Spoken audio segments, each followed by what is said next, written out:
वैभव सूर्यवंशी ने जिस हिसाब से केकेआर को जिताया मैच, हर कोई उनकी तरफ निगाहें लगा करके देख रहा है और बोल रहा है वाह क्या प्लेयर हैं। इसी कड़ी में सचिन तेंदुलकर भी अपने आप को कहीं रोक नहीं पाए और उनकी तारीफ में कसीदे बांध दिए। नमस्कार, मेरा नाम है अंश कपूर, क्रिकेट कंट्री देख रहे हैं आप। हमारे साथ हैं हमारे एक्सपर्ट देव सर। देव सर क्रिकेट की बहुत अच्छी नॉलेज रखते हैं और सर से जानते हैं जो सचिन तेंदुलकर ने वैभव सूर्यवंशी का जो विश्लेषण करा, उसमें सर क्या बता सकते हैं हमें? देखिए, सचिन तेंदुलकर से बड़ा कोई खिलाड़ी तो क्रिकेट के जगत में है ही नहीं। गॉड ऑफ क्रिकेट उनको किसी रीज़न के वजह से कहते हैं, क्योंकि उनकी टेक्निकल मास्टरी इतनी ज़्यादा है क्रिकेट के ऊपर। इतने साल दर साल उन्होंने इंडिया के लिए खेला है और इतने रन्स बनाए हैं, इतने शतक बनाए हैं खुद। तो उनकी जो एनालिसिस है तो उसको कोई क्वेश्चन नहीं कर सकता। तो मैं आपको उनकी ट्वीट पढ़ के पहले तो बता देता हूँ। उन्होंने लिखा कि Vaibhav's fearless approach, bat speed, picking the length early and transferring the energy behind the ball was the recipe behind a fabulous innings. तो बेसिकली उन्होंने सिर्फ एक छोटे से सेंटेंस में 4 पॉइंट्स दे के पूरे का पूरा वैभव सूर्यवंशी का जो टेक्निक है, जो तरीका है बैटिंग करने का, वो सम अप कर डाला एक सिर्फ 4 लाइन के सेंटेंस में। तो बेसिकली उन्होंने यही कहा है कि किस सिर्फ 14 साल की उम्र में जो उन्होंने फियरलेस अप्रोच जो दिखाया।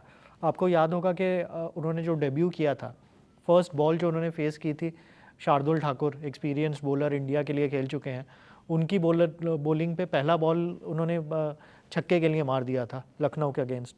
वही सेम काइंड ऑफ अग्रेशन वो इस मैच में भी लेके आए। ईशांत शर्मा इंडिया के लिए इतने मैचेस खेल चुके हैं, इतने विकेट्स ले चुके हैं, इतने एक्सपीरियंस बॉलर, उनको 28 रन एक ओवर में मारना कोई इजी टास्क नहीं है। और सिर्फ ईशांत शर्मा ही क्यों, उन्होंने सेम ट्रीटमेंट मोहम्मद सिराज के साथ भी किया, सेम ट्रीटमेंट प्रसिद्ध कृष्णा के साथ भी किया। अफ़गानिस्तान के क्रिकेटर, दोनों क्रिकेटर्स इनफैक्ट राशिद खान और करीम जन्नात के साथ भी वही सेम ट्रीटमेंट रखी उन्होंने। तो एक किस्म का सबको तोड़ा बेसिकली। उनमें कोई डर या कोई वो नहीं है कि वो ये नहीं देखते हैं कि सामने उनको कौन बॉलिंग कर रहा है या क्या रेपुटेशन है उस क्रिकेटर की। तो ये एक किस्म का फियरलेस अप्रोच है इस यंगस्टर में, जो कि एक बहुत रेयर क्वालिटी है, जिसको ऑब्वियसली सबसे पहले सचिन ने सराहना की है जिस चीज़ की। उसके बाद उन्होंने बैट स्पीड के बारे में बताया। देखिए, जो 14 साल के जो वैभव सूर्यवंशी हैं, कोई बहुत बल्क नहीं है उनका, या कोई बहुत फिज़ीक में वो कोई क्रिस गेल के जैसे नहीं है कि मतलब बस बैट घुमा दें और बॉल छक्के के लिए चली जाए। तो जो उनका जो पावर जो आ रहा है शॉट में, कल उन्होंने 90 मीटर का छक्का मारा, वो उनके बैट स्पीड के वजह से आ रही है। जो जिस तेज़ी से वो बैट को ऊपर से बॉल के लाइन में घुमा के लेके आते हैं, उस बैट से जो फोर्स जनरेट हो रहा है, उसके वजह से इतना लंबे और इतने डिस्टेंस के छक्के और बाउंड्रीज हमें देखने को मिली हैं।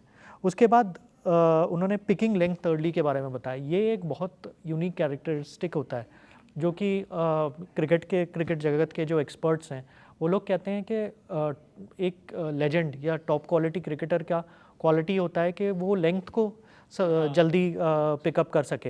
यही क्वालिटी सचिन तेंदुलकर में थी, ये क्वालिटी विराट कोहली में। जजमेंट का बॉल का, कि आपको उस हिसाब से मूवमेंट अपना रखना पड़ेगा कि आपको कब आगे बढ़ करके खेलना है, कब आपको पीछे रह करके खेलना है। वो आपको बॉल जज करनी पड़ेगी कि बॉल की टिप किस जगह लगने वाली है। बिल्कुल बिल्कुल, कि बॉल कहाँ पिच हो रही है, आपको बैक फुट पे खेलना है, आपको फ्रंट फुट पे खेलना है, आप एक अग्रेसिव शॉट खेलना चाहते हो या आप डिफेंड करना चाहते हो बॉल को। तो ये सारा कुछ उसके ऊपर आपका निर्भर करता है। अगर आप बॉल की लेंथ अर्ली जज कर सकोगे, और आप जितनी जल्दी जज कर सकोगे, उतना ही आपका टाइमिंग बेटर होगा, उतना ही आपके शॉट के ऑप्शंस आपके पास ज़्यादा आएंगे।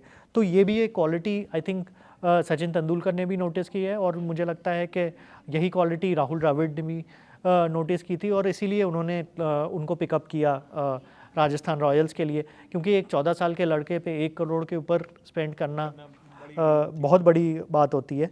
और transferring energy behind the ball, ये बेसिकली वही कह रहे हैं, बैट स्पीड से लिंक्ड है उनका, कि वो जो जिस फोर्स के साथ बॉल को मारते हैं, टाइमिंग से ज़्यादा इम्पोर्टेंट वो पावर जो वो जनरेट कर पा रहे हैं इसमें, ये एक बहुत बड़ी चीज़ है। टाइमिंग, फील्ड को मनूवर करना, ये सब चीज़ें उम्र के साथ आपके पास आएंगी। वैभव सूर्यवंशी लेफ्ट हैंडर हैं, बट वो सौरव गांगुली के जैसे लेफ्ट हैंडर नहीं है जिनका मतलब पावर से ज़्यादा टाइमिंग हुआ करता था बैटिंग में। वो एक वैभव सूर्यवंशी में एक किस्म का ब्रूट पावर है जो कि क्रिस गेल में था। वो 14 साल की उम्र में वैभव सूर्यवंशी में नज़र आना एक बहुत बड़ी चीज़ है मुझे लगता है। तो हालांकि देखिए वैभव की तारीफ में जो है लोगों का तांता लगा हुआ है, लाइन में लग करके सब कोई उनको कल से प्रेस कर रहा है। हालांकि हम भी देख रहे हैं वैभव की अच्छी पारी और हम भी चाहते हैं कि वो आने वाले टाइम में इंडिया के लिए भी ऐसे ही मैचेस खेलते दिखें और दुश्मन टीम के खेमे को भी ऐसे ही धूल चटा दे रहे हैं। बाकी क्रिकेट से जुड़ी आप खबरें हमारे साथ लगातार देखते रह सकते हैं। देखते रहिए cricket country. Thank you for watching.